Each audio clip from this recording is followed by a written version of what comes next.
Jack the Ripper, the perpetrator of the grisliest, unsolved crimes in British history.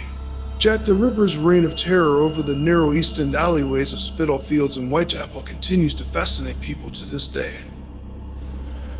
Believed to have committed at least 5 gruesome murders between August and November 1888, Jack the Ripper preyed on down-and-out women in the Whitechapel district. And concomitantly, he in a sense preyed on Scotland Yard and the City of London police because time and again he slit their nets. The police force was never able to catch him. With the benefit of hindsight, looking back at the evidence, it is easy enough to understand why the police failed in their attempt to catch Jack the Ripper and bring him to justice. What is also clear is that the grisly story of the Autumn of Terror is from hell, sir. Protagonist Jack the Ripper has held us in thrall for well over a century. But you know something, there's been a breakthrough in our time. We are still largely in the dark about who Jack the Ripper was, but we are no longer in the dark about his victims. We no longer see them as bit part players lowest of the low, down and out prostitutes. If there is a measure of justice because recent investigations now incorporated into the London Walks the Journey to the Autumn of Terrors brought the murdered women into the foreground, seeing them whole, understood their plight, and respected them as human beings. So, a few people have asked me again who exactly is he. First I need to ask you something once more. Do you remember who you are and particularly?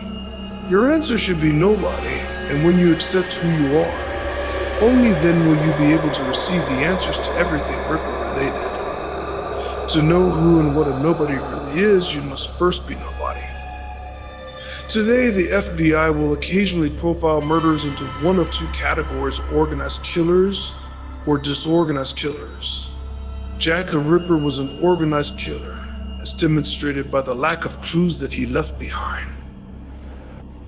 It was apparent that the Ripper knew the area well, and he very cleverly chose victims who had very few personal connections. Therefore, upon their disappearance, no one would recognize that they were missing for a significant amount of time. The police methods to catch Jack the Ripper were by no means impressive. So how did the police try to catch Jack the Ripper? Well, they didn't try all that hard. In fact, one officer is believed to have rubbed out some writing on a wall that could well have been left by them. Therefore, the Jack the Ripper police methods actually consisted of officers destroying evidence. Not only this, but some of the Jack the Ripper police files are built from nothing but racism, particularly anti-Semitism.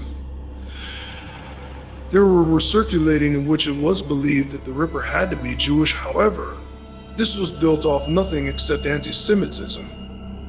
Despite this, the Jack the Ripper police records show that the authorities actually went looking for Jews, as well as lunatics and any obvious perpetrators.